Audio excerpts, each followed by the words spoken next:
পশ্চিমবঙ্গ সরকার রাজ্যের সাধারণ মানুষের জন্য প্রচুর জনমুখী প্রকল্প এনেছে, যেখানে সরাসরি টাকা দেওয়া হয়। ওল্ড এজ পেনশন তথা বার্ধক্য ভাতা প্রকল্পেও বর্তমানে ১,০০০ টাকা দেওয়া হয়। যারা ইতিমধ্যে লক্ষ্মীর ভাণ্ডার প্রকল্পে টাকা পাচ্ছেন, তাদের ৬০ বছর হয়ে গেলেও তারা বার্ধক্য প্রকল্পের টাকা পেতে পারেন। যারা এই প্রকল্পে ১,০০০ টাকা করে পাচ্ছেন, তাদের টাকা বাড়িয়ে ১৫০০ টাকা দেওয়ার কথা বলছে কেন্দ্র সরকার। এবার রাজ্য সরকার কবে টাকা বাড়াবেন তা নিয়ে বিস্তারিত আজকের এই ভিডিও।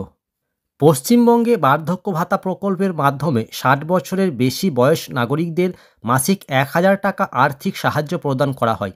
এই ওল্ড এজ পেনশন স্কিমটি সামাজিক নিরাপত্তার একটি গুরুত্বপূর্ণ অংশ হিসাবে কাজ করে।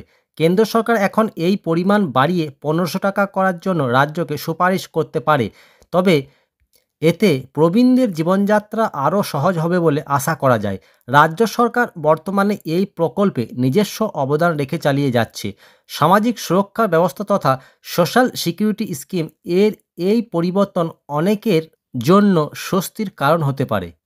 জাতীয় সমাজ সুরক্ষা প্রকল্প বা এনএসপির অধীনে কেন্দ্রে বর্তমান ৬০ থেকে ৭৯ বছর বয়সীদের ২০০ টাকা করে প্রদান করে। ৮০ বছরের বেশি বয়স্কদের ক্ষেত্রে এই অঙ্ক ৫০০ টাকা করে দেওয়া হয়। রাজ্য সরকার এর সঙ্গে যোগ করে মোট ১,০০০ টাকা করে বিতরণ করে। কেন্দ্র এখন এই অংশ বাড়িয়ে ৬০০ টাকা করার পরিকল্পনা করছে। তবে ভবিষ্যতে এটি শুধুমাত্র আর্থিক সাহায্য প্রকল্প হিসাবে পরিবর্তিত হতে পারে।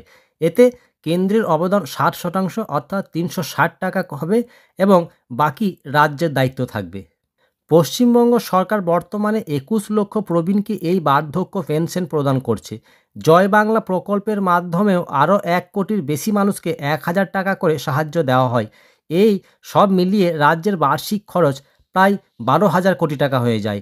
কেন্দ্রের নতুন প্রস্তাবে রাজ্যকে নিজস্ব অংশ বাড়াতে হবে, যাতে মোট ১৫০০ টাকা করা হয়। তবে কেন্দ্রের অন্যান্য প্রকল্প যেমন ১০০ দিনের কাজ বা আবাস যোজনা টাকা আটকে রাখার অভিযোগ রয়েছে। এতে রাজ্যের আর্থিক চাপ আরও বাড়তে পারে বলে আশঙ্কা করা হচ্ছে। বার্ধক্য ভাতা বৃদ্ধি হলে প্রবীণ নাগরিকদের দৈনন্দিন খরচ মেটাতে সুবিধা হবে। কেন্দ্র সরকার এই পরিবর্তন ২০২৬ অর্থবর্ষ থেকে চালু করতে চায়। রাজ্যকে তখন অতিরিক্ত অর্থ প্রদান করতে হবে, যা বোঝা বাড়তে পারে রাজ্য সরকারের। তবে সামাজিক সুরক্ষা ব্যবস্থায় এটি একটি ইতিবাচক পদক্ষেপ হিসাবে দেখা যায়। বিধবা ভাতা এবং বিশেষ চাহিদা সম্পন্নদের ক্ষেত্রেও সাহায্য এই প্রকল্পেরই অংশ। রাজ্যের অভিযোগ অনুসারে কেন্দ্রের বঞ্চনা এই নতুন নির্দেশকে জটিল করে তুলতে পারে।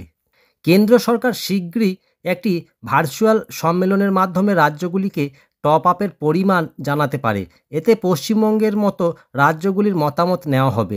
ওল্ড এজ পেনশন স্কিমের উপভোক্তা সংখ্যা সম্প্রতি বেড়েছে, যা এবং চাহিদাও বেড়েছে।